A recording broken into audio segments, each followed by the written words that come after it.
Дурут, салам, как вы поживаете? Мне очень хорошо, ну хорошо. UFC 254 is in the books. Okay, I made a little bit, made a little video of me in the garage, a little emotional after Khabib had announced his retirement. So I'm still gonna make a short video and be respectful to him and his father and his family. Um, while also giving you guys a better analysis video.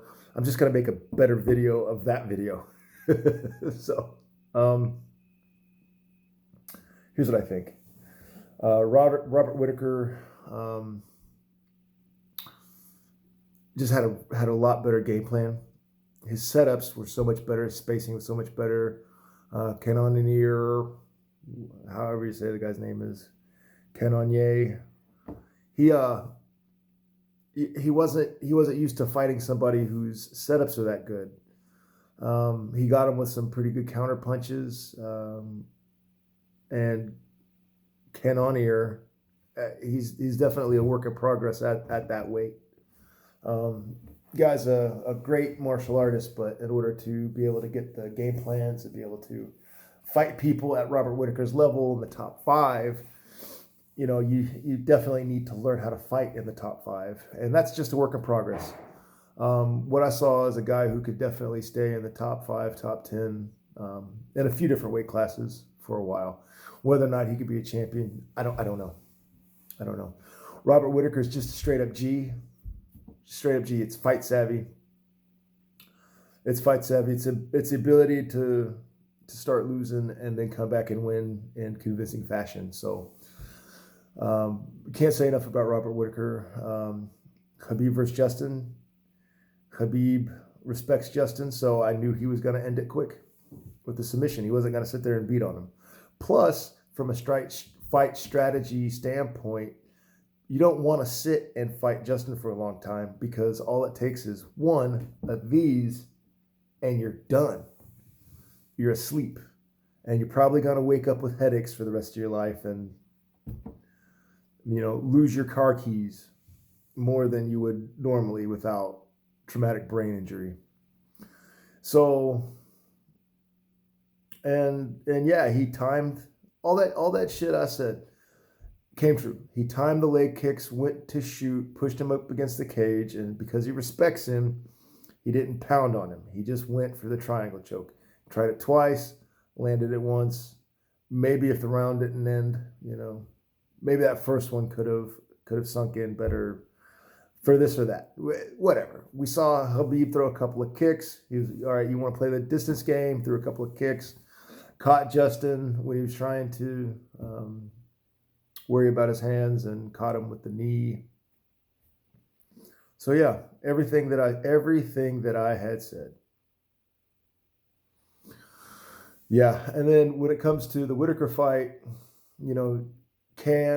Cannonier throw punches going backwards very well? Not really. Not great. Not bad. It's a skill you can brush up on and get, and become one of the better strikers in reverse. It's just something that you can see from the tape. It's not something he's super comfortable with. Doesn't work on it a lot. He works on the attack a lot. He attacks. He's just gotta work on polishing up his defense, from a retreat. And hey guys, retreating it's not a bad word. Tactically removing yourself from a fight you can't win to get to a terrain or a series of situations that you're more advantageous or not at a disadvantage. That's not weak sauce, bro. That's just smart. That's just smart. It's no special courage to go and trade hands with Justin Gaethje when your ultimate goal isn't to see how long before Justin Gaethje knocks me out. Your ultimate goal is, I want to win this fight. If you're fighting in the UFC, by the UFC rules and conditions, how can I win this fight? And if you're Khabib Nurmagomedov, the best way to do that is to angle him to the cage. Like I said, angle him to the cage, time the leg kicks, go for the takedown, push him up against the cage. And because Justin was respectful, He got him with the triangle choke instead of mauling him and beating him down. The only way I see Khabib not being retired is if Conor McGregor gets the championship. Then he'll come back, because this is the way promises and oaths work in the Caucasus Mountains and everywhere but America or Europe. Everywhere where double crossing isn't a business tactic. Okay. He promised his mom that this would be his last fight. His mom's got to say, okay, well, if Conor McGregor is the champion, go kick his ass. Go teach him a lesson. Then he can go, okay, dust off his gloves and then go kick him, cheat him a lesson. Go teach him a lesson. But the fact that he dropped his gloves off, it's just a very Russian, Asian thing. When you leave your wrestling shoes on the mat, you're not wrestling anymore. It doesn't matter what happens. If you leave your gloves in the UFC, is what it would indicate. But if there was a circumstance I could see at how Khabib would come back and fight one more time, it would be to take the title away from Conor McGregor or ensure that Conor McGregor can't become the champion at 155. And even that might not be enough for him to come back. Most likely what you'll see is he'll coach Islam. He'll coach the other Dagestansky guys, the other, Caucasus Mountain guys, maybe some Russian guys, and probably some Muslim guys too. Those are his kind of bread and butter, Caucasus Mountains, Russia, and then Islam. So maybe there might be like a guy from Bahrain or something, or Abu Dhabi, never know, or Turkey. I think the guys in the Caucasus Mountains have a better working relationship with Turks than they do with Persians, Iranians. I'm not sure why. I don't know if it's easier to get there. It's easier to get to Dagestan from Turkey than it would be from Iran. I don't know. I'm just speculating. But yeah, alhamdulillah. May Abdul Manap be with Allah. And yeah, I hope Khabib enjoys his retirement and whatever, however the qualities define that, meaning however he decides to be retired. He's earned it. I hope he becomes recognized as the greatest pound for pound fighter in the history, greatest ever, of modern combat sports. Henry Cejudo, not Henry Cejudo.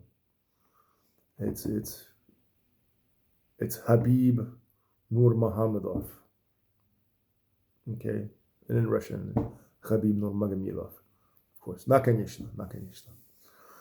So, with all that said, all respects go to the champion. Who's on the mantle to become the champion, the next champion? If I'm the UFC, I'm making it a 2-fight playoff. Whoever fights Justin, and then whoever fights Tony Ferguson, whether that's me personally thinking it's probably going to be, a Poirier fight. Someone fights Poirier, the winner goes to the championship round, and then whoever fights Justin, the winner goes to the championship round. If I had my little crystal ball and I could just make whatever fight that I want to see, I would say Poirier fights Ferguson. Don't forget about Tony Ferguson, guys. He deserved a shot at the title. Okay. So I would do Poirier Ferguson, and then Justin could pick. Justin gets to pick, whether that's McGregor or whoever in the top 5. So, And the reason why I put Tony Ferguson up there is because Tony Ferguson had a loss just as Justin had a loss. Those were the two last interim guys. So the two last interim guys, I think, get a shot at it. And Conor McGregor, whatever. I would use him to sell massive amounts of pay-per-view in one of those fights.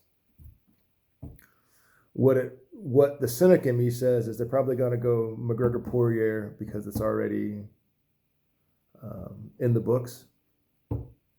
Then the winner of McGregor Poirier, and you can't do Justin Ferguson 2. I guess you could, but they're probably going to do, Justin versus someone else, not Tony Ferguson.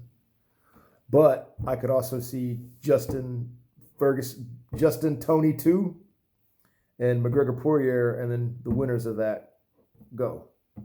So Justin versus whoever. But,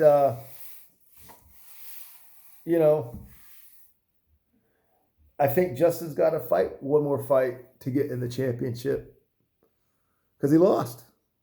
It's sad, but just putting him automatically into the vacated title, I think, is unfair to Tony Ferguson.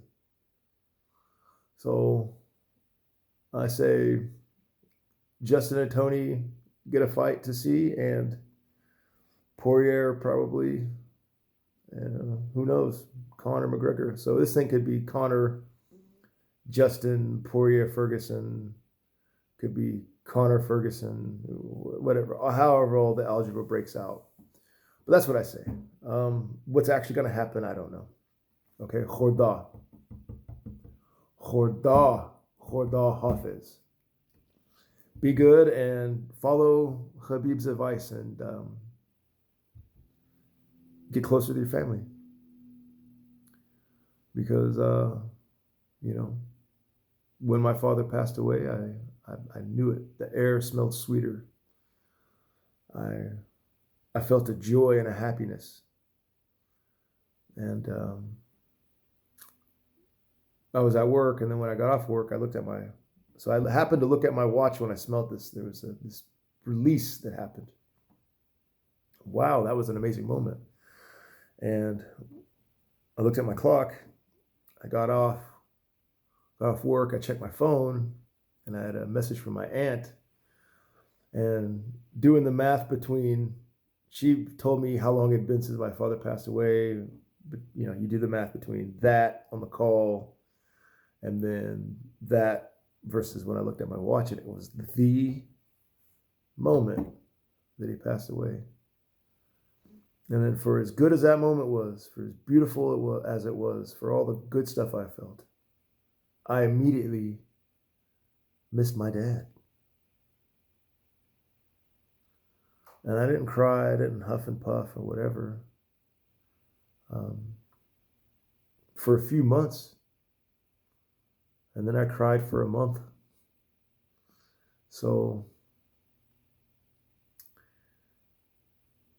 And I became more like my dad. He was a very religious person.